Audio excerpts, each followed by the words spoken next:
Shalom, shalom, bien-aimés de Dieu, shalom. Bienvenue sur votre émission Plateau charismatique. Aujourd'hui, je viens moi-même vous parler du Kairos de Dieu, marcher dans le Kairos de Dieu. Alors, bien-aimés, ça fait un moment que vous ne m'avez pas vu en émission seule. Je vous souhaite déjà la bonne année à chacun, hein, beaucoup de bénédictions sur vos vies, beaucoup de bonnes choses pour vous. Alors aujourd'hui, je viens vous parler du Kairos de Dieu. C'est le sujet que le Seigneur m'inspire pour vous aujourd'hui. Alors, pour parler du Kairos de Dieu, bien-aimé, comment marcher dans le Kairos de Dieu, nous allons déjà parler du Chronos. On ne peut pas parler du Kairos sans faire allusion aussi au Chronos. Donc, qu'est-ce que le Kairos? Qu'est-ce que le Chronos? Vous allez me demander. Alors, il faut savoir que le kairos de Dieu, c'est le temps favorable de Dieu, le temps favorable, le temps parfait où Dieu agit dans votre vie, à savoir dans notre vie, à chacun, à savoir le temps où Dieu agit, mais il faut savoir que Dieu est esprit, donc Dieu agit dans le spirituel. Donc le kairos est un temps qui fonctionne dans le spirituel, donc pour des personnes spirituelles. Et le chronos, c'est le temps qui agit dans le charnel. Le chronos, c'est, on va dire, le chronos en quelque sorte, c'est le temps matériel de l'homme. C'est le temps matériel de l'homme qui agit dans le charnel. Le charnel, c'est le physique, le réel, quoi, dans notre réalité de vie, c'est le temps chronos qui fonctionne, à savoir tout ce qui est charnel, tout ce qu'on peut palper. Quand on dit charnel, c'est quelque chose qu'on peut palper, qu'on peut toucher comme notre chair. Voilà, c'est ça le charnel. Donc, le chronos agit dans le charnel. Mais il faut savoir, bien aimé, qu'il y a deux sortes d'hommes. Nous vivons, les hommes vivent dans une société qu'on appelle le monde. Et dans le monde, il y a deux catégories de personnes, deux catégories d'hommes, à savoir euh, ceux qui marchent avec Dieu. Première catégorie, ce sont ceux qui marchent avec Dieu, donc que Dieu appelle les justes, parce que ce sont ceux qu'il a lui-même justifiés. Et il y a ceux qui ne marchent pas avec Dieu. Et ce sont ceux-là qu'on appelle les fils, que Dieu appelle les fils de la rébellion. Ce sont ceux qui sont rebelles à la parole de Dieu, ceux qui sont contre la parole de Dieu, qui ne marchent pas avec Dieu, et donc qu'on appelle le fils de la rébellion. Alors, la première catégorie, ceux qui marchent avec Dieu, qu'on appelle les justes, ils sont gérés par Dieu. Donc, ils sont gérés par Dieu, et l'autre, qu'on appelle les fils de la rébellion, ils sont gérés par le prince de l'air, qu'on appelle le diable et Satan. Donc, vous allez trouver ces références, je vous invite à aller lire, hein, vous allez trouver ces références dans Éphésiens 2, verset 2. Alors, ceux qui sont gérés par Dieu, donc, marchent selon les principes de Dieu, et évolue donc dans le kairos de Dieu, donc le temps favorable, le temps spirituel, le temps parfait de Dieu. Et ceux qui ne marchent pas dans les voies de Dieu, hein, donc ceux qui ne marchent pas avec Dieu, qu'on appelle les fils de la rébellion. Pourquoi on parle de rébellion, bien-aimé? Ça veut dire que ce sont des personnes qui ne croient pas en Christ, qui ne croient pas en Dieu et qui préfèrent marcher selon leurs propres désirs, qu'ils marchent selon les désirs de leur propre chair. C'est-à-dire, ils font ce qu'ils ont envie de faire et non ce que Dieu leur demande de faire. Donc, on appelle des fils de rébellion. On dit ils sont rebelles à la parole de Dieu, puisqu'ils sont contre la parole de Dieu. Donc, nous pouvons voir, bien aimés, nous allons déjà parler du chronos, puisque c'est ça la réalité de notre vie aujourd'hui. Nous allons d'abord parler du chronos, ensuite nous attarderons sur le kairos de Dieu. Alors, le chronos, bien aimé, quand on dit que dans ce monde, c'est le prince de l'air qui règne, le prince de l'air gère cette vie, c'est parce que le prince de l'air, il travaille comment? Il travaille sous la pression. Quand on dit le prince de l'air, ça veut dire que c'est un esprit. Si Dieu est esprit, le diable aussi est esprit. Donc, c'est un esprit qui qui est dans l'air et qui travaille dans l'air. Donc, il peut rentrer en tout un chacun. Il peut se manifester dans la vie de chacun. Mais ceux qui sont protégés par Dieu, eh bien, Dieu fait barrage à ceux qui ne puissent pas agir dans leur vie.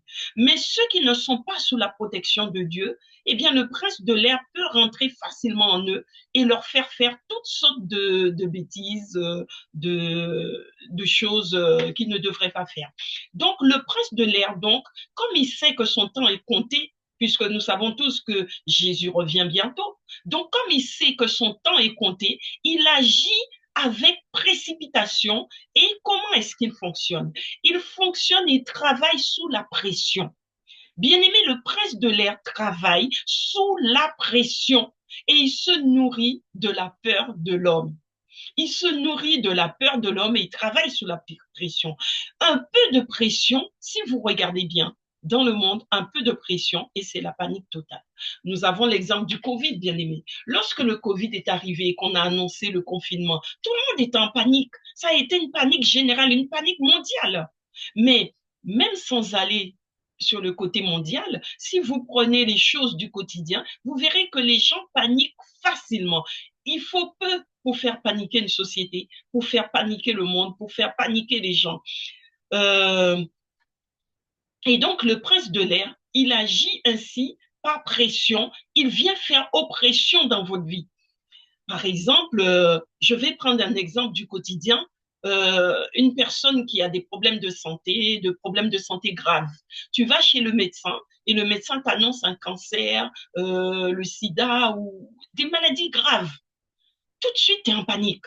Le diable te met l'oppression pour te dire tu vas mourir, tu vas mourir. Il commence à te mettre cette parole dans la tête. Tu vas mourir, tu vas mourir. Il associe maladie grave égale mort. Donc tout de suite, il commence à te mettre dans la panique, il te met l'oppression. Donc ce qui fait que comme tu es oppressé, tu vas prendre des mauvaises décisions et tu vas faire n'importe quoi. Il agit encore autrement chez les médecins, c'est que il va leur pousser à, comme ce sont des personnes qui ont fait de longues études et qui travaillent avec la science, science que Dieu même a créée, hein, mais l'esprit de l'air vient changer cela chez ceux qui sont dans la rébellion. Au lieu de s'appuyer sur l'esprit de Dieu pour pouvoir étudier dans la science, ils vont s'appuyer sur les éléments que Dieu a créés et sur l'esprit du prince de l'air qui les guide et qui les conduit. Et donc, beaucoup ils vont te donner, par exemple, tu as un cancer en phase terminale, ils vont te dire, il te reste 2 mois à vivre. Comme ils t'ont dit qu'il te laisse 2 mois à vivre, toi-même, tu te programmes pour mourir dans 2 mois. Tu te programmes. Mais en fait, c'est le prince de l'air, parce que qui sait quand quelqu'un peut mourir? Tu peux avoir une maladie en phase terminale et mourir. On te dit, tu vas mourir dans 2 mois, tu peux mourir dans 6 mois, tu peux mourir dans un an, tu peux mourir dans 10 ans. Il y a que Dieu qui connaît la date à laquelle il va te reprendre, puisque c'est lui qui t'a envoyé dans ce monde. Tu comprends, bien-aimé? Je vais vous donner un exemple. L'exemple de ma propre mère. Ma mère est décédée d'une maladie grave. Elle était en phase terminale et donc lorsqu'elle a vu le médecin lui a dit qu'elle mourra dans 3 mois. Mais ma mère a tenu 7 mois. Elle est décédée au bout de 7 mois. Donc, pour vous dire, bien aimé, que la mort, c'est Dieu qui décide. C'est lui. L'homme, la Bible même te dit que l'homme peut avoir beaucoup de desseins dans son cœur. Il peut faire beaucoup de projets. Mais ce qui sortira de la bouche, c'est c'est Dieu qui décide de ce qui sortira de sa bouche. Le projet, ce qu'il va décider, c'est Dieu. Donc, et ça, tu le trouves, bien aimé. Tu peux aller lire Proverbe 16, verset 33, Proverbe 16, verset 1, ou Proverbe 19, verset 21, qui te dit ce que je suis en train de te dire. C'est-à-dire que les projets que forme le cœur dépendent de l'homme, mais la réponse que donne la bouche vient de l'Éternel. Amen, amen. Amen. Donc voilà, tu peux aller le vérifier, bien aimé. Et donc, je disais que c'est comme ça que beaucoup de gens s'appuient, au lieu de s'appuyer sur l'Éternel, sur la parole de Dieu, qui est leur créateur, ils vont s'appuyer sur la parole de l'homme. Or, la parole de Dieu nous dit, maudit soit l'homme qui s'appuie sur l'homme. C'est dans Deutéronome, je crois. Je n'ai pas relevé le passage, mais dans Deutéronome, la parole de Dieu te dit, maudit soit l'homme qui se confie à l'homme. Ça veut dire que tu ne dois pas t'appuyer sur un homme. Je ne dis pas qu'il ne faut pas faire confiance au médecin, bien-aimé. Le médecin est là pour te soigner. C'est Dieu qui l'a nommé. Donc oui, il est là pour te soigner, puisque c'est Dieu qui a créé la science. Mais ne t'appuie pas sur la force de l'homme. Appuie-toi sur ton Dieu. Le médecin t'a donné un diagnostic. Tu prends ce diagnostic et tu vas poser tes genoux par terre devant l'Éternel. Tu vas crier à ton Dieu pour obtenir la guérison. Car le médecin peut soigner, mais en aucun cas, un médecin ne peut guérir. C'est Dieu qui guérit. Le médecin soigne. Le médecin peut voir un diagnostic. Il peut soigner. Mais la guérison vient de Dieu. Amen, amen. Tu as encore ceux qui s'appuient sur les politiciens. Un politicien dit, voilà, les choses vont fonctionner de telle manière et automatiquement, tu conditionnes ta vie à ce qu'a dit ce politicien. Les juges, les avocats, les agents, beaucoup d'agents qui sont bien positionnés pour gagner la confiance de l'homme. L'ennemi, qu'on appelle le diable et Satan, vient travailler dans ces gens-là pour vous conditionner afin que, quoi que vous fassiez, tout ce que vous direz, que vous soyez géré par le prince de l'air. Par le prince de l'air, sous l'oppression, bien-aimé. Et vous marchez sous cette oppression. Alors, je ne suis pas en train d'inciter qui que ce soit à marcher dans la rébellion devant la loi des hommes. Hein. Je ne suis pas en train de vous dire qu'il ne faut pas respecter la loi d'un pays, qu'il ne faut pas respecter la loi des hommes parce que c'est géré par le prince de l'air. Ce n'est pas ce que je dis. Je vous dis simplement que les hommes peuvent créer des lois, les hommes peuvent prendre des décisions pour la société. C'est leur rôle. Ils sont dans ce poste pour prendre ce genre de décision. Mais vous n'êtes pas obligé, tout en respectant ces lois, vous n'êtes pas obligé de vous conditionner, de vous modeler, de vous façonner sur ce que les hommes ont décidé. Parce que vous avez un Dieu qui est au-dessus de ces hommes et qui vous donne sa parole. La parole de Dieu même vous dit que vous devez marcher dans l'obéissance. Donc oui, vous devez obéir à la loi. Oui, vous devez obéir à ce qu'on vous demande. Mais jusqu'à quel point vous obéissez? Est-ce que votre obéissance vous conduit à livrer votre vie dans les mains des hommes? Non, bien-aimé. Non, tu ne dois pas livrer ta vie dans les mains des hommes. Tout en étant dans l'obéissance, regarde avant de t'engager dans quelque chose qui a été décidé par l'homme. Regarde, est-ce que c'est conforme à la parole de ton Dieu? Est-ce que c'est conforme à celui qui te guide et qui te conduit? On prend encore d'autres exemples, bien-aimés. On va aller voir, par exemple, toujours dans le chronos des hommes, le mariage, l'enfantement ou la mort. Ce sont des sujets sensibles chez les hommes. Eh bien, vous verrez que lorsque les gens commencent à rentrer dans cette phase d'adulte où ils sont confrontés à cela, hein, où ils sont confrontés au questionnement du mariage, de l'enfantement, ou quand ils commencent à vieillir, ils sont confrontés à la question de la mort, automatiquement, le monde véhicule par le prince de l'air permet, parce que le prince de l'air, il travaille dans nos pensées. Le prince de l'air, le diable, il travaille, c'est un esprit qui travaille dans les pensées des gens. Il te donne des pensées, il véhicule en toi des pensées qui te poussent à agir.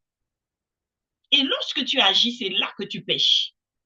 Il met en toi des mauvaises pensées. Il bâtit en toi une forteresse de pensées. Et ensuite, toi, tu mets en action, tu mets en acte toutes ces pensées qu'il a bâties en toi. Et c'est comme ça que tu rentres dans le péché et que tu pousses les autres aussi à rentrer dans le péché. Alors, ce sont des pensées qui véhiculent sur la maladie, sur le mariage, l'enfantement, la mort, tous les sujets sensibles qui touchent l'homme. Alors, le diable véhicule des pensées où il te dit, on entend dire que dans le monde, eh bien, à partir du moment que tu as un certain âge, tu ne peux plus enfanter, tu ne peux plus te marier, tu dois te marier, tu dois te marier avant 30 ans, avant 30. Le grand carat dans le monde pour se marier et enfanter, c'est 35 ans. Si tu dépasses les 35 ans, c'est que tu dois être déjà, tu dois te dire que ton horloge biologique, comme dit le monde, l'horloge biologique, encore une invention du diable, il te dit ton horloge biologique est en acte, ton horloge biologique est déjà déclenchée. Comme si, passé 35 ans, l'horloge biologique se déclenche. Et donc, tu peux plus espérer le mariage, tu peux plus espérer l'enfantement, tu peux plus espérer la vie selon la maladie que tu portes. Mais bien aimé, ce sont des mensonges du diable. Et vous qui marchez dans le chronos de ce monde, automatiquement, vous êtes en panique. Vous êtes en panique. Dès que vous commencez à prendre de l'âge, vous êtes en panique. Vous vous dites, voilà, je n'ai pas trouvé le mari, je n'ai pas trouvé la femme, donc vous paniquez. Je suis une femme, ma limite d'âge pour enfanter, c'est 35 ans. Je n'ai toujours pas enfanté, alors que j'ai dépassé 35 ans. Donc tout de suite, vous tombez en déprime. Je n'ai pas trouvé de mari, je n'ai pas enfanté. Vous êtes en déprime. Mais bien aimé, réveille-toi. Réveille-toi, ô toi qui dors. Tu n'es pas, il n'y a pas d'âge dans le kairos de Dieu. Il n'y a pas d'âge limite pour se marier. Il n'y a pas d'âge limite pour enfanter. Il n'y a pas d'âge limite pour mourir. C'est Dieu qui décide. Tu peux mourir jeune, tu peux mourir enfant, tu peux mourir adulte, tu peux mourir vieux. C'est Dieu qui décide quand est-ce que tu viens dans ce monde et quand est-ce que tu en sors. Donc les gens peuvent te dire, parce que tu as pris de l'âge et que tu es déjà à la retraite, parce que tu es un retraité, on te fait comprendre que tu n'as plus ta place dans cette société. Tu n'as plus ta place. Tu dois déjà prévoir ta mort. Tu dois déjà calculer ta mort. Tu dois déjà prévoir de quitter ce monde parce que tu as un âge avancé. Il n'y a plus le respect de l'âge. Il n'y a plus le respect des personnes âgées. On te dit, tu as pris de l'âge, tu dois mourir. Tu dois quitter ce monde, même si ce n'est pas dit verbalement, mais c'est une pensée qui est véhiculée dans l'esprit de l'homme. Tu dois te cacher, tu dois te taire. Alors, si on revient sur le mariage et l'enfantement, tu as pris de l'âge, tu as 40 ans, tu as passé 40 ans. Tu ne dois plus penser au mariage. Il y a un serviteur, j'ai entendu un serviteur de Dieu une fois dire à une femme que, parce qu'elle avait pris de l'âge, qu'elle ne doit plus penser au mariage, qu'elle doit se contenter de servir Dieu et ensuite attendre sa mort. Mais c'est méchant de dire ça à quelqu'un. C'est très méchant. Non, bien-aimé, ne laisse pas l'homme te façonner. Parce que l'homme, tu ne sais pas, l'homme qui est devant toi, quand je parle d'homme et de femme, hein, je parle d'homme avec un grand H. Tu ne sais pas la personne qui est devant toi, quel est l'esprit qui l'anime. Tu dois chercher à savoir, toute personne qui te parle, quel est l'esprit qui l'anime. Est-ce l'esprit de Dieu ou l'esprit du prince de l'air qui l'anime? Parce que beaucoup de gens parmi vous se laissent conduire, se laissent guider par l'esprit du prince de l'air et vous découragez les autres. Parce que c'est son fonctionnement. Quand il vous communique ses pensées, il vous envoie en mission. Dès que l'ennemi, le prince de l'air, a bâti ces mauvaises pensées en vous, cette forteresse de pensées en vous, son objectif, c'est que vous soyez ses agents. Il vous envoie en mission. Et donc, lorsque vous avez ces pensées-là, vous allez décourager les autres. Alors, bien sûr, il agit beaucoup plus parmi les grands, ceux qui sont bien positionnés. L'ennemi a beaucoup d'agents bien positionnés. Parmi tous ceux qui sont juges, avocats, politiciens, médecins, je ne dis pas qu'ils le sont tous, mais beaucoup d'entre eux sont bien positionnés pour que l'ennemi les utilise. Amen, amen. Et donc, du coup, vous vous laissez embobiner par ces pensées, vous vous laissez guider, vous vous laissez conduire par la pensée de l'homme, vous vous appuyez sur un homme parce qu'il a dit, donc comme c'est quelqu'un qui a fait de longues études, c'est quelqu'un qui est bien positionné, donc s'il a dit, c'est la vérité.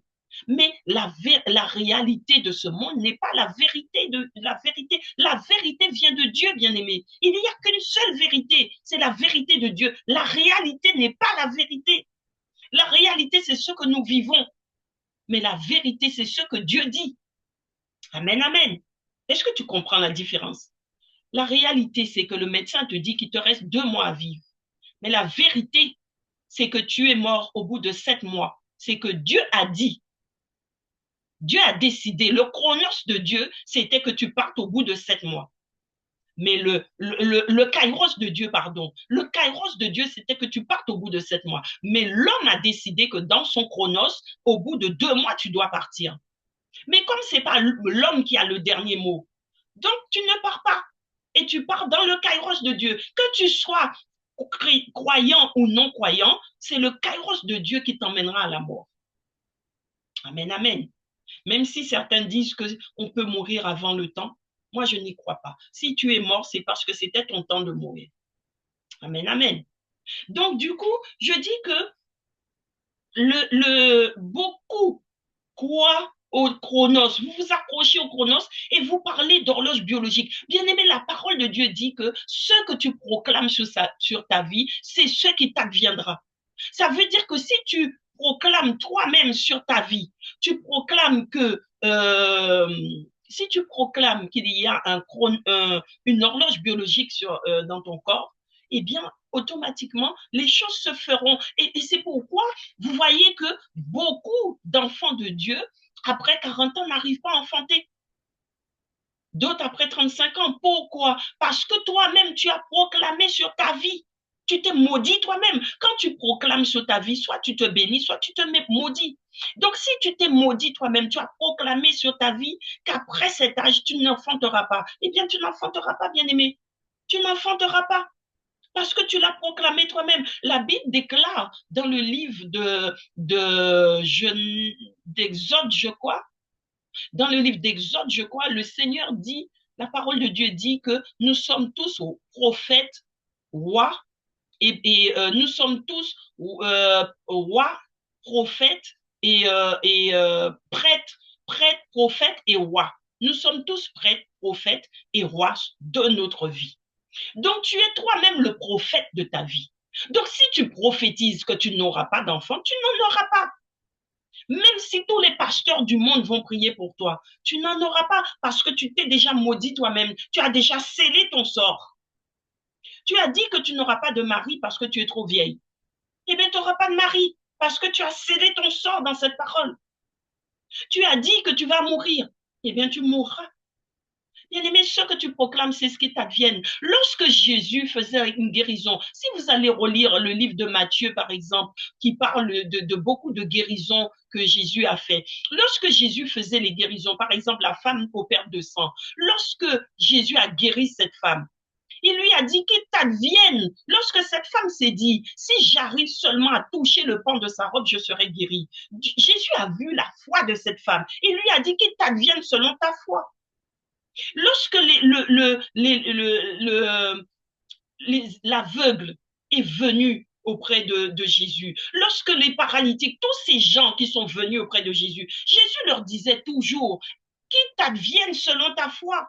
Il y en a là parmi, Jésus lui a demandé, crois-tu que je peux faire cela? Il a dit, oui, je crois. Oui, je crois. Donc, il a proclamé sa foi. Jésus l'a interrogé pour qu'il proclame sa foi. Crois-tu que je peux le faire? Il a dit, oui, je le crois. Jésus lui a dit qu'il t'advienne selon ta foi. Jésus disait toujours qu'il t'advienne selon ta foi. Donc, bien-aimé, ce que tu proclames sur ta vie, c'est ce qui t'adviendra. Qu'il t'advienne selon ta foi. Si tu proclames sur ta vie la bénédiction viendra à toi. Si tu proclames le malheur viendra à toi. Qu'il t'advienne selon ta foi. Si tu mets ta foi dans le malheur, eh bien, tu vivras dans le malheur. Si tu mets ta foi dans le bonheur, tu vivras dans le bonheur. Amen, amen. Quel est l'esprit qui te conduit? L'esprit de Dieu ou l'esprit du prince de l'air? Quel est l'esprit qui bâtit en toi? Les pensées qui te viennent, toutes pensées qui te viennent, la Bible te dit, chaque fois qu'une pensée te vient, rends-le captif et obéissant à la parole de Dieu. Ça veut dire, prends cette pensée, ne l'empêche pas de rentrer. Laisse-le rentrer, laisse-le passer, mais rends-le captif dans la parole de Dieu. Ça veut dire quand le diable vient te dire, je ne me marierai pas, tu lui dis, au nom de Jésus, je me marierai. Parce que la parole de Dieu me dit qu'il n'est pas bon que l'homme reste seul. Et c'est Dieu qui l'a dit. Il n'est pas bon que l'homme reste seul. Faisons-lui une aide semblable à lui. Dieu m'a créé. Si tu es une femme, tu dis, Dieu m'a créé pour être l'aide aux côtés d'un homme. Si tu es un homme, tu dis, Dieu a dit qu'il n'est pas bon que l'homme reste seul. Donc, j'aurai ma femme. Dieu a créé une aide pour moi. Le diable vient te dire, tu n'auras pas de travail. Tu lui dis, Dieu a dit que l'homme vivra à la sueur de son front. Donc oui, je travaillerai. Bien aimé, il y a toujours une parole pour rendre captive cette parole dans ta tête et obéissante à la parole de Dieu. Il t'a dit que tu n'enfanteras pas. Tu lui dis, la parole de Dieu dit qu'il n'y a point de stérile. Et ça, c'est dans le livre d'Ésaïe. La parole de Dieu dit qu'il n'y a point de stérile dans la maison de l'Éternel. Point de stérile. Il a dit qu'il n'y a pas de stérile dans sa maison. Donc oui, j'enfanterai. Et tu peux lui dire aussi, dans le livre de Genèse, Dieu a dit qu'il a créé lors de la création, dans Genèse 1, je crois, ou Genèse 1, Genèse 2, lors de la création, quand il a créé l'homme au 6e jour, il a créé l'homme de la terre, de la poussière de la terre. Mais lorsqu'il a créé la terre, il a créé la terre et il a ensemencé cette terre. Donc l'homme a été créé d'une terre ensemencée. D'une terre ensemencée. Donc, si la terre qui a créé l'homme était ensemencée, l'homme ne peut pas être stérile, puisque la terre qu'il a créée est ensemencée. C'est une terre qui porte de la semence. Amen, amen. Donc, bien aimé, rendre la pensée captive et obéissante à la parole de Dieu. Mais si toi, tu marches dans le chronos, uniquement dans le chronos, parce que je ne dis pas qu'on ne marche pas dans le chronos, notre réalité de vie, c'est qu'on est dans le chronos. Mais la vérité, celui qui marche dans la vérité, c'est celui qui attend le kairos de Dieu pour toute situation de sa vie, malgré le chronos. Amen, amen. C'est celui qui fait passer le kairos de Dieu avant le chronos des hommes. Amen, amen. Ça veut dire qu'il ne marche pas dans la chair, mais il marche dans l'esprit. Et c'est celui-là qui plaît à Dieu. La Bible dit dans le livre d'Hébreux, il dit, nul ne peut plaire à Dieu si il ne marche pas dans la foi. Seuls ceux qui marchent dans la foi peuvent plaire à Dieu, car c'est la foi qui plaît à Dieu. Et il dit, celui qui croit en lui doit savoir qu'il existe et qu'il est le rémunérateur de tout bien. Ça veut dire que c'est lui qui te donne tout. C'est lui qui te rémunère de ce que tu dois. C'est lui qui te donne tes bénédictions. Les bénédictions que tu proclames sur ta vie viennent de l'Éternel. Toute chose bonne vient d'en haut. Amen, amen. Donc voilà, bien-aimé. C'est pourquoi je te dis, bien-aimé, ne marche pas dans le kairos des hommes, ne marche pas dans le chronos des hommes, marche dans le kairos de Dieu. Car c'est Dieu qui bénit, c'est Dieu qui remplit. Donc, pour revenir au chronos, les hommes, l'oppression, l'ennemi travaille sous l'oppression. Les hommes sous l'oppression prennent des mauvaises décisions. Vous prenez des décisions hâtives et qui poussent au malheur. Vous emmenez vous-même le malheur dans vos vies en prenant ces décisions hâtives. L'ennemi vous pousse à l'oppression. Les gens ont peur de tout. Bien-aimés, il y a des rumeurs qui courent. Par exemple, je ne sais pas si vous vous souvenez, il y a une période où les gens disaient, si tu portes un jean, eh bien, un jean trop serré, si tu portes un jean trop serré, tu risques d'avoir le cancer. On disait que le cancer vient du fait qu'on porte des jeans trop serrés. On te dit, si tu manges tel aliment, tu auras telle maladie. Mais bien-aimé, ce sont des rumeurs véhiculées par le prince de l'air qui rentre dans une personne et il suffit qu'il arrive à convaincre une personne et cette personne va venir contaminer plusieurs. Une seule personne peut contaminer plusieurs. Il suffit que cette personne soit bien positionnée dans le monde, il contamine plusieurs. C'est pourquoi on vous dit, faites attention à qui vous écoutez sur les réseaux sociaux. Beaucoup viennent se mettre en influenceurs. Ils sont des influenceurs, ils vous donnent des conseils, mais ce sont des conseils véhiculés par le prince de l'air. Et vous marchez dans leurs conseils. Vous marchez à leur suite. Vous les écoutez parce qu'ils ont des millions de followers. Donc vous vous dites, comme il y a des millions de followers, tout ce qu'ils disent, c'est bon. Alors que beaucoup d'entre eux, bien-aimés, sont guidés par le prince de l'air. Même ceux qui prononcent le nom de Dieu. Dieu même a dit, ce n'est pas celui qui crie Seigneur, Seigneur, qui rentrera en premier dans son royaume de Dieu, des cieux, parce que beaucoup crient son nom, mais ne sont pas avec lui, ne marchent pas avec lui. Il a dit, celui qui marche avec moi, c'est celui qui fait la volonté de Dieu. Quand Jésus était dans le temple et qu'on est venu lui dire, voici tes frères et sœurs, ta mère te cherche, il a dit, qui est ma mère? Qui sont mes sœurs et frères? Ce sont ceux qui font la volonté de mon Père. Donc, tu peux citer le nom de Dieu. Tu peux prendre tous les titres que tu veux, avoir tous les ministères que tu veux. Mais si tu ne marches pas dans la vérité de Dieu, tu ne marches pas avec Dieu. Amen, amen. Donc voilà, bien-aimés, tout ça pour vous dire, le diable pour oppresser, il agit donc, je disais, par l'oppression, il agit par la rumeur, il agit par la zizanie, il va créer la zizanie en toi. Quand il y a la zizanie crée la peur, ça crée le manque de confiance en l'autre. Quand tu manques de confiance en l'autre, tu as peur de l'autre. La peur de l'autre, beaucoup de gens ne se parlent pas. Des fois, ça fait 10 ans, 20 ans que tu habites dans un quartier, tu ne connais pas ton voisin, tu ne connais pas ta voisine. Pourtant, vous êtes dans le même immeuble, vous habitez l'un à côté de l'autre. Mais vous ne vous connaissez pas parce que l'un a peur de l'autre. Ça, c'est le diable qui fait ça. Il vient créer cette peur en toi pour que tu ne communiques pas, pour rompre la communication et te mettre dans l'isolement. Parce qu'il travaille aussi dans l'isolement. Il travaille dans le manque de confiance de l'autre. Parce que si tu manques de confiance en l'autre, tu seras dans le doute. Or, la parole de Dieu dit que tout, tout ce qui n'est pas le fruit d'une conviction est péché.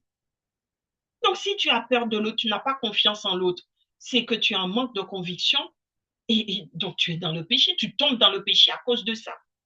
Il te met aussi dans la division, manque d'entente, de compréhension, parce qu'il sait que la parole de Dieu dit que là où il y a le désordre, il n'y a pas l'Esprit de Dieu. L'Esprit de Dieu ne reste que là où il y a l'entente. Donc, il va mettre le manque d'entente, le manque de compréhension entre vous. Il agit dans le découragement. Une fois qu'il t'a mis dans l'isolement, il te décourage. Donc, tu vas abandonner tes projets, tu vas manquer de force, parce que la force vient de Dieu. Il va te mettre aussi dans l'envie, dans la haine, dans la jalousie, j'en passe et des meilleurs. Le diable travaille dans tout ça auprès de toi, bien-aimé. C'est pourquoi toutes ces choses qu'on appelle des désirs, hein, toutes ces choses qu'on appelle des désirs, bien-aimés, la parole de Dieu dit que la chair a des désirs qui sont contraires à ceux de l'esprit et l'esprit a des désirs qui sont contraires à la chair. Parce que tout ce que je viens de citer, ce sont des désirs de la chair. C'est la chair qui nous fait agir ainsi. Lorsque nous marchons dans la chair, c'est-à-dire en rébellion de la parole de Dieu. Quand tu es rebelle à ce que dit Dieu, parce que celui qui marche, celui qu'on appelle le juste, c'est celui qui fait ce que Dieu lui demande de faire, qui se laisse conduire, qui se laisse guider par Dieu. Il ne prendra pas de décision sans l'avis de son Dieu. Il ne marchera pas dans les voies des ténèbres. Tout ce que je viens de citer, ça conduit aux ténèbres. Celui qui marche avec Dieu, celui qu'on appelle le juste, ne marche pas dans les ténèbres. Parce qu'il sait que c'est mauvais pour lui, c'est mauvais pour son âme et pour les autres. Parce qu'il faut savoir, bien aimé, que l'être humain est connecté. Nous sommes en quelque sorte comme un arbre. C'est comme si nous étions un arbre avec des branches. Vous voyez? Avec plein de feuilles, voilà. Et cette sève qui coule dans cet arbre, c'est Dieu, c'est l'Esprit de Dieu, c'est la vie de Dieu. Et cet arbre, eh bien, c'est qu'on appelle le corps du Christ, les branches et les feuilles, c'est nous tous qui sommes. C'est comme si l'arbre, c'était Dieu. On va dire, c'est comme si l'arbre, c'est Dieu. La racine, c'est la parole de Dieu. La sève, c'est la vie de Dieu, la lumière de Dieu. Et l'arbre, c'est Dieu. Et les branches et les feuilles, c'est nous qui sommes enracinés dans l'arbre. Mais beaucoup sont des feuilles mortes qui sont déjà tombées. Beaucoup sont des branches coupées qui sont déjà tombées, des branches desséchées qui sont déjà tombées. Mais celui qui ne marche pas avec Dieu, qu'on appelle le fils de la rébellion, il fait partie des feuilles mortes et des branches desséchées. Parce que le juste, c'est celui qui est greffé à l'arbre. Amen, amen. Mais toi, tu marches comment? Tu dis que tu marches avec Dieu, que tu es chrétien, que tu marches avec Dieu, mais tu es que axé sur le chronos. Tu marches que dans le chronos pour dire que tu as les pieds sur terre. Mais celui qui est trop sur terre ne peut pas être avec Dieu parce que Dieu est esprit et Dieu a son trône dans le ciel. Donc tu dois élever ton esprit pour être avec Dieu. La Bible déclare dans la création, au niveau de la Genèse, lors de la création, que l'Esprit de Dieu, avant la création, l'Esprit de Dieu planait déjà au-dessus des eaux. Donc, ça veut dire que l'Esprit des eaux de Dieu qui planait au-dessus des eaux, pour que tu sois connecté à cet esprit-là, qui plane au-dessus de nous, tu dois élever ton esprit dans les airs. Tu dois t'élever dans la hauteur. Mais si tu es trop sur terre, tu es charnel, tu marches que dans la chair, tu marches que par la vue de ta chair.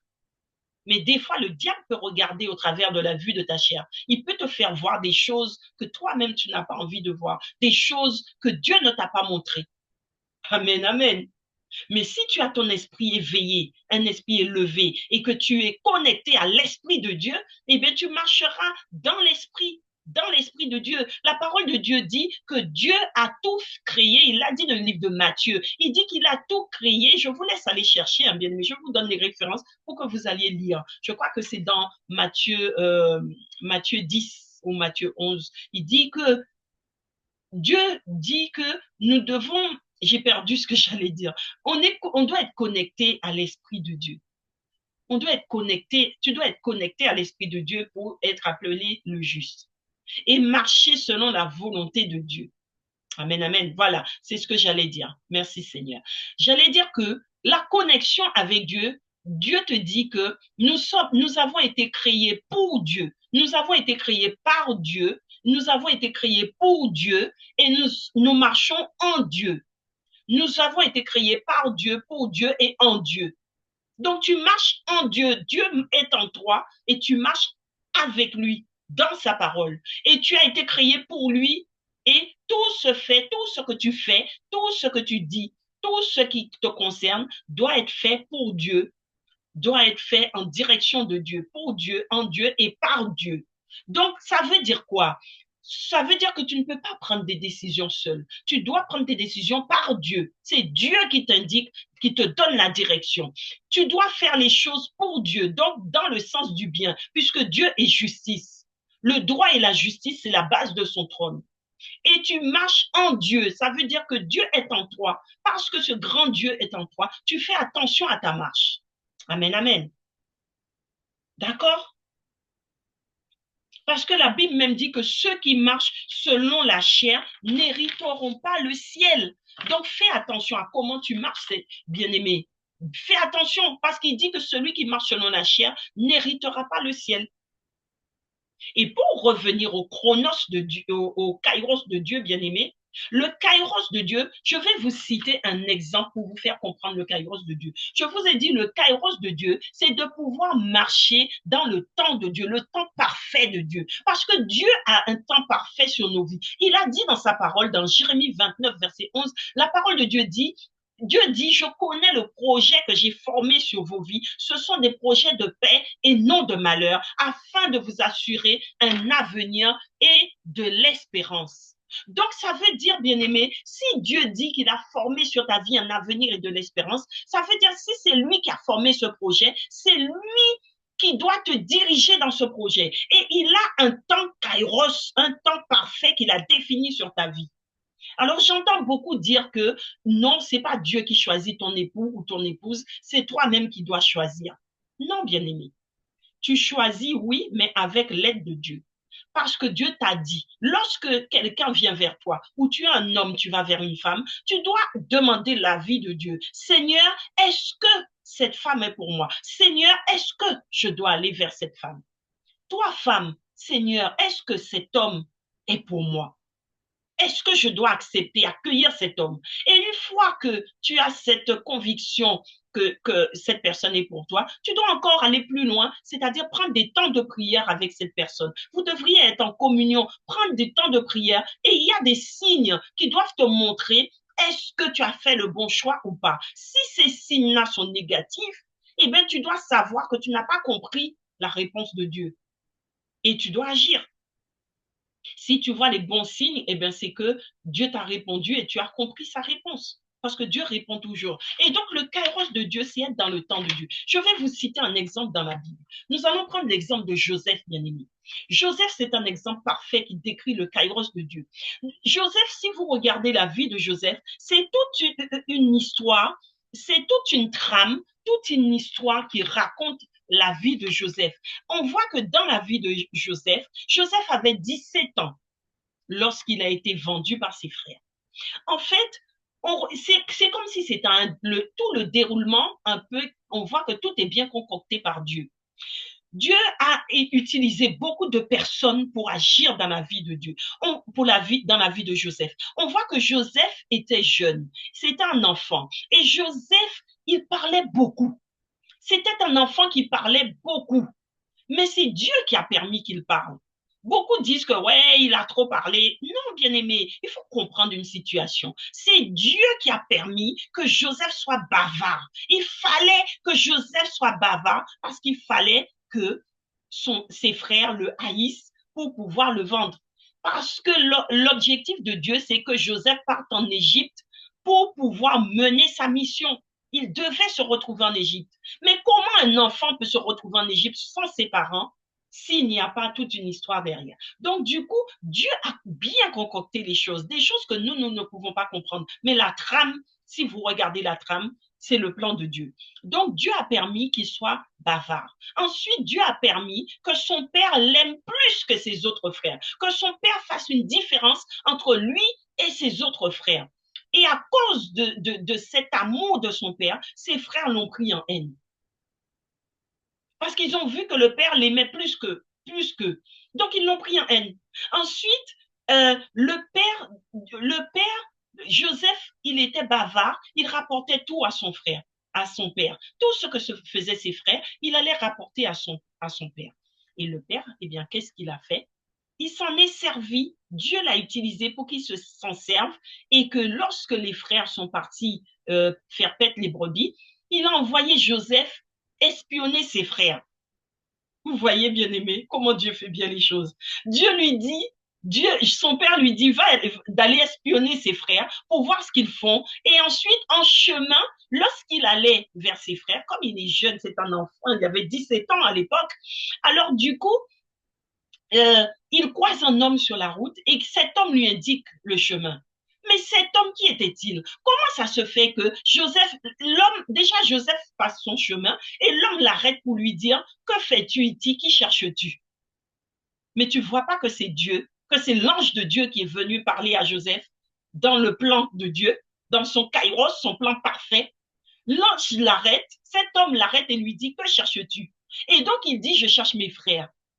Et l'ange lui dit où se trouvent ses frères. Il y va et les trouve exactement là où l'homme l'a envoyé. Mais comment est-ce que cet homme a su qui étaient les frères de Joseph pour pouvoir l'envoyer à la bonne adresse? C'est parce que c'était un ange de Dieu.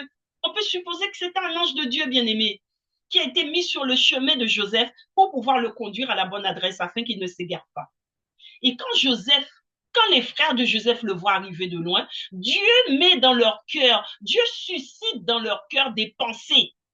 Dieu met en eux des pensées. Je vous disais tout à l'heure que le diable, qui est le prince de l'air, met des pensées en nous. Mais le diable, c'est un copieur. Il copie sur Dieu. Donc, Dieu aussi met des pensées en nous. Mais il faut savoir dissocier la voix de Dieu et la voix de l'ennemi. Donc, Dieu a mis en eux ses pensées pour qu'ils puissent vouloir se débarrasser de leurs frères. Et donc, ils ont voulu les pensées, la colère qui était en eux, la haine qu'ils avaient pour leur frère, c'est qu'ils ont eu les pensées de le tuer. Ils ont voulu aller plus loin. Ils ont voulu le tuer.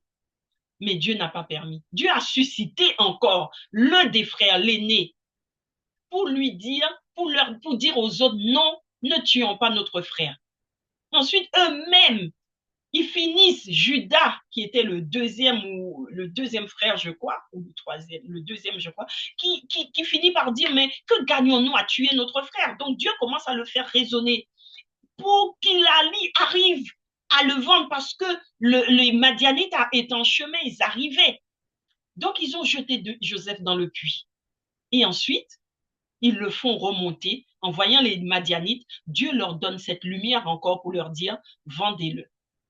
Et automatiquement, ils vendent Joseph aux Madianites et Joseph se retrouve sur le marché en Égypte et le et donc comment dire, Potiphar, l'officier de Pharaon, finit par acheter Joseph pour l'emmener chez le Pharaon. Vous voyez comment Dieu a procédé pour pouvoir emmener Joseph en Égypte. Il fallait susciter tout ça, tout. Dieu avait tout bien concocté, des circonstances. Quand on vous dit que Dieu est maître du temps et des circonstances, il a tramé une histoire de vie pour Joseph. Dieu, maître du temps et des circonstances. Amen, amen. Il est maître du temps, le kairos, et des circonstances. Même le chronos, c'est Dieu qui le gère. Amen, amen. Mais quand vous ne marchez pas avec Dieu, eh bien, vous tombez comme Joseph dans le puits. Vous tombez dans le puits. Sauf que personne ne vous remontera parce que vous ne marchez pas avec Dieu. Et donc, du coup, bien aimé, les circonstances de la vie de Joseph, il fallait qu'il passe par ce chemin-là. Et ensuite, qu'est-ce qui s'est passé?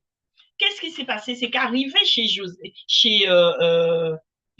le Pharaon, il fallait que Dieu concocte encore quelque chose pour les temps à venir. Dieu connaissait les temps à venir, mais il fallait que Dieu prévoie ces choses. Les circonstances, bien aimées, ce sont les conditions, les situations. Et donc, ces circonstances de la vie de Joseph étaient une transition pour arriver au plan de Dieu. Amen, amen. C'était cette transition-là que Dieu avait prévue, que Dieu avait concocté pour arriver à son plan sur la vie de Joseph. Aïe, aïe, aïe, aïe, aïe, aïe, aïe, aïe. Sur la vie de Joseph. Un plan de salut. Et ce plan de salut qu'il y avait sur la vie de Joseph, c'était un plan de salut pour Joseph, pour la vie de Joseph, mais aussi pour le peuple de Dieu, le peuple d'Israël. Dieu avait un plan pour sauver le peuple d'Israël. C'était pas pour sauver l'Égypte. Hein. Il l'a pas envoyé en Égypte pour sauver l'Égypte. Hein. Il l'a envoyé pour sauver son peuple. Mais il fallait que, comme c'était l'Égypte qui était plus puissant, c'était le peuple le plus puissant dans le monde. Donc, il fallait qu'il se retrouve en Égypte pour pouvoir jouir de la puissance de ce pays pour nourrir le peuple de Dieu. Amen, amen. Le plan de Dieu, vous voyez.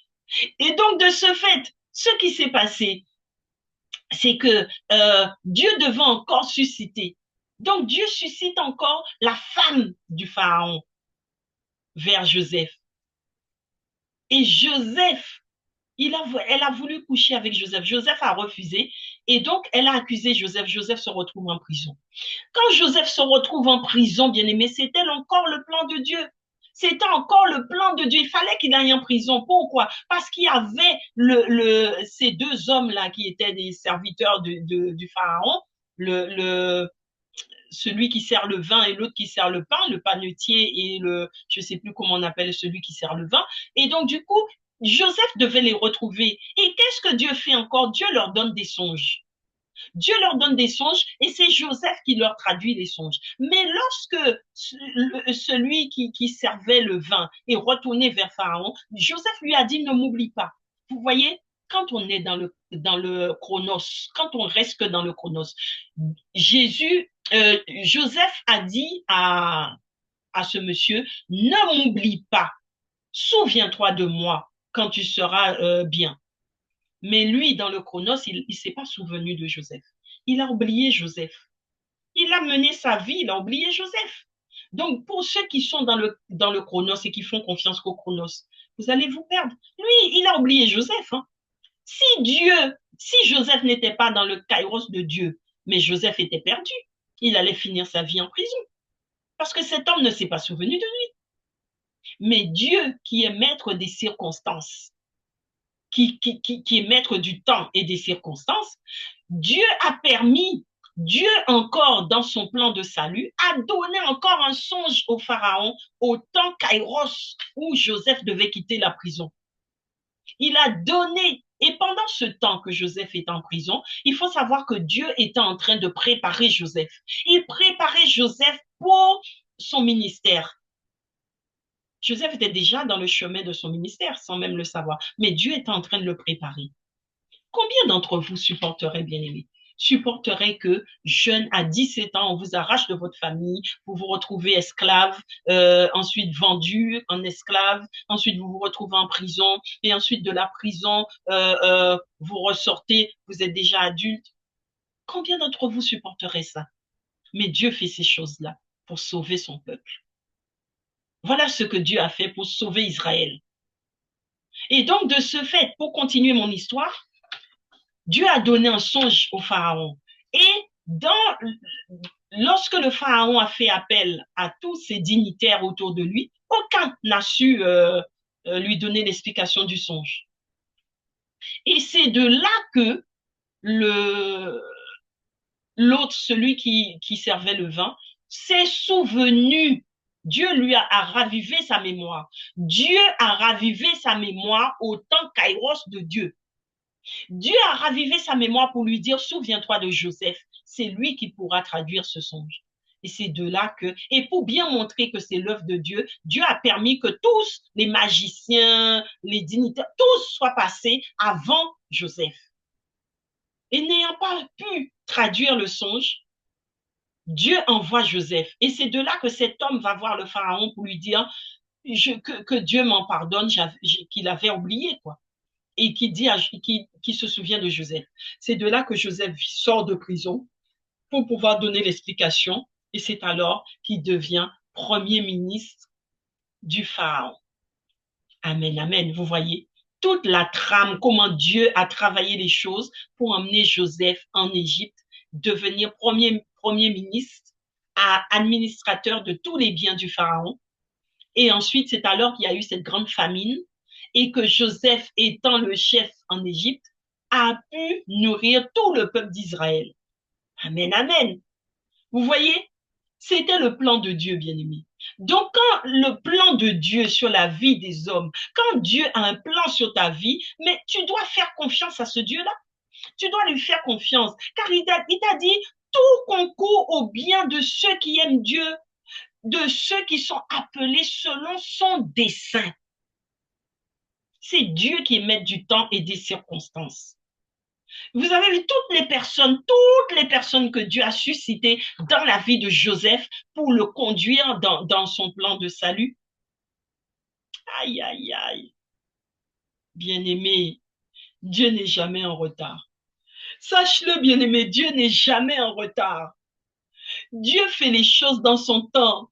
Peut-être que tu te dis, le mariage n'arrive pas, l'enfant n'arrive pas, ou je suis mariée depuis 5 ans, 10 ans et que je n'ai toujours pas d'enfant, ou encore j'attends le mariage depuis tant d'années que je ne trouve pas le mari, ou je ne trouve pas la femme. Tu te poses des questions, ou tu cherches du travail. Je cherche du travail depuis si longtemps, ça ne vient pas. Je voudrais avoir des papiers français ou encore selon le pays où tu te trouves. Je voudrais avoir des papiers parce que je suis un étranger dans ce pays, mais je fais tout, j'ai déjà fait mes démarches, tout, mais ça n'arrive pas. Bien-aimé, Dieu n'est jamais en retard. Sache que si tu fais confiance à ton Dieu, si tu marches avec l'Éternel, Dieu n'est jamais en retard. Il viendra te soutenir. Il est celui qui aime, qui aide, qui soutient. Il est celui qui relève. Dieu n'est jamais en retard, bien-aimé. Il a dit, vos pensées ne sont pas mes pensées et mes pensées ne sont pas vos pensées. Mes pensées sont bien élevées au-dessus de vos pensées, bien plus haut au-dessus. Vos voix ne sont pas mes voix. Mes voix, mes pensées sont au-dessus de vos voix et de vos pensées. Aïe, aïe, aïe. Il dit encore, dans Matthieu 6, verset 27, il dit encore, qui de vous, par ses inquiétudes, peut ajouter une coudée à la durée de sa vie? Ça veut dire que, et il dit aussi, vous ne connaissez même pas le nombre de cheveux qu'il y a sur votre tête. Mais lui, l'Éternel, il connaît le nombre de cheveux que nous avons sur la tête. Aïe, bien-aimé, Dieu est puissant, mais son temps n'est pas notre temps. Si tu marches que dans le chronos, bien-aimé, tu es perdu. Sache que tu es perdu. Si tu restes que dans le chronos, bien-aimé, tu es perdu. Ta vie est perdue. Mais si tu marches dans le kairos de Dieu, alors tu verras la gloire de Dieu. Il faut savoir que la vie de Joseph, que je viens de vous expliquer, toutes les circonstances que Dieu a permis dans la vie de Joseph, c'était, Dieu a permis cela. Dieu avait mis sur la vie de Joseph un plan de salut, un plan salutaire pour son peuple et pour Joseph même. Pour la vie de Joseph et pour le peuple de Dieu, le peuple d'Israël, Dieu avait un plan salutaire sur la vie de Joseph. C'est pourquoi il a prodigué, il a fait toutes ces choses, toute cette trame pour que Joseph se retrouve en Égypte et qu'il devienne premier ministre, que le pharaon lui fasse confiance. Aïe, bien-aimé, bien-aimé, tu n'as pas compris, hein, tu n'as pas dit Amen. Tu n'as pas dit Amen, c'est que tu n'as pas compris. Amen, Amen, Amen. Bien-aimé, Dieu n'est jamais en retard. Fais confiance à ton Dieu. Fais confiance à ton Dieu. Marche avec l'Éternel. Marche dans la vérité. Même si tu vois le contraire de ce que tu attends. Même si les juges, les avocats, les médecins t'ont annoncé une maladie incurable. Bien-aimé, fais confiance à ton Dieu. La parole de Dieu dit que il a pris sur lui nos blessures, nos meurtrissures, afin que nous soyons guéris. Mais si tu marches dans la foi et que tu lui fais confiance, tu verras sa gloire. Tu verras sa gloire, bien-aimé. Il a dit, je ne suis pas un homme pour mentir, ni un fils d'homme pour me repentir. Tu verras sa gloire si tu lui fais confiance. Mais marche dans la vérité. Ne marche pas dans la réalité de ta vie, mais marche dans la vérité de l'Éternel. Car la vérité vient de Dieu, mais la réalité de ta vie n'est pas la vérité de Dieu. Amen, amen. Donc, quoi que tu vois dans ta vie, quoi qu'il se passe dans ta vie, c'est la réalité de ta vie, mais ce n'est pas la vérité. Cherche la vérité. Et la vérité de Dieu se trouve dans sa parole. Si tu marches dans la parole de Dieu, tu verras la gloire de Dieu. Amen, amen. Donc, c'était le message que le Seigneur m'avait donné pour toi, bien-aimé. Dieu me dit de te dire qu'il n'est jamais en retard. Dieu me dit de dire à quelqu'un qui est désespéré, de dire à quelqu'un qui est perdu, qui ne trouve pas le chemin de sa vie. Dieu me dit de te dire qu'il n'est jamais en retard, qu'il est le bienfaiteur de ta vie, qu'il est ton libérateur, mais il attend ton cœur. Il te demande juste de lui faire confiance. La confiance, c'est la foi, bien-aimé. La foi que tu mets en ton Dieu. La foi que tu mets en sa parole. Il te dit, lis sa parole, le pain de vie. Quand on te dit le pain de vie, bien-aimé, c'est la parole que tu auras lu chaque jour. C'est ça le pain de vie que le Seigneur te donne, la manne cachée. Tu sais, la manne que nos pères ont mangée dans le désert. Eh bien, c'est la parole de Dieu. C'est la parole de Dieu. Chaque fois que tu lis la parole de Dieu, c'est du pain, c'est le pain béni que tu as mangé. Et donc, le pain quotidien, Jésus nous a enseigné cette prière du Notre Père, il a dit que donne-nous chaque jour notre pain, donne-nous chaque jour notre pain, le pain quotidien. Eh bien, c'est la parole. Donne-nous une parole de bénédiction. Donne-nous chaque fois que tu vas lire, il y a quelque chose, un réma qui va sortir de la parole pour toi. Parce que Dieu va te permettre que tu tombes sur une parole qui te donne un réma. Le réma, c'est une parole qui est pour toi. Quelque chose que Dieu te dit pour toi au travers de ce que tu as lu. Parce qu'il faut savoir que la parole de Dieu, la Bible il y a une façon de lire la Bible. La Bible, c'est une parole, ça peut être comme l'apôtre Paul disait, ça peut être une lettre morte si tu lis sans révélation. Si tu n'as pas de révélation, c'est une lettre morte. Mais si tu le lis avec l'Esprit de Dieu et que tu reçois la révélation qu'il y a dedans, eh bien, ça devient un réma dans ton cœur. Et c'est une parole que Dieu te donne. Amen, amen. Donc, Dieu te dit qu'il n'est jamais en retard. Retiens cela, bien-aimé. Et donne ta vie à Jésus, confie-toi à l'Éternel et il te comblera de sa gloire. Nous allons prier, bien-aimé. Père éternel et tout-puissant, je te rends grâce, Père, je te bénis et je te remercie pour tout ce que tu fais dans la vie de tes enfants. Merci de m'avoir permis, Seigneur, de porter cette parole devant ton peuple. Merci de m'avoir permis, éternel Dieu de gloire, d'être le porte-parole, éternel Dieu de gloire, d'être ta bouche, éternel Dieu, devant ton peuple, Seigneur. Père, je prie, éternel Dieu de gloire, que tous ceux qui ont entendu cette parole, Seigneur, désormais, Seigneur, mettront leur foi en ton kairos, Seigneur, qu'ils abandonneront, éternel Dieu, le chronos de ce monde, Seigneur, les pensées, éternel Dieu de gloire, les pensées négatives, les pensées qui tuent, éternel Dieu de gloire, pour faire confiance à ton kairos. Ô Éternel, j'invite chacun de tes enfants à marcher dans ton kairos, Seigneur. Glorifié soit l'Éternel. Que ton nom soit glorifié, Seigneur. Que ta parole soit glorifiée dans nos cœurs. Que ta parole soit glorifiée dans nos vies. Que ta parole soit glorifiée, Éternel Dieu de gloire, dans la vie de chacun de nous, Seigneur. Tous ceux qui entendront, Éternel Dieu de gloire, qui écouteront jusqu'au bout, Éternel Dieu de gloire, cette émission, qu'ils reçoivent, Éternel Dieu de gloire, la bénédiction tirée de ton kairos, Éternel. Que ton kairos vienne dans leur vie, Seigneur. Que ton kairos se manifeste dans leur vie, Seigneur, s'accomplisse dans leur vie, Seigneur. Dans le nom puissant et glorieux de Jésus-Christ de Nazareth, j'ai ainsi prié. Amen, amen, amen. Je vous dis, demeurez dans la bénédiction. Restez bénis, bien-aimés. Restez bénis, bénis, bénis. L'Éternel ne vous a pas oublié. Il est le Dieu, il est votre libérateur. Il est le Dieu de tout temps. Car c'est lui le maître du temps et des circonstances. Ne l'oubliez pas. Soyez bénis. Je vous dis à très bientôt pour une prochaine émission. N'hésitez pas à me laisser des commentaires, à me laisser vos impressions. Soyez bénis.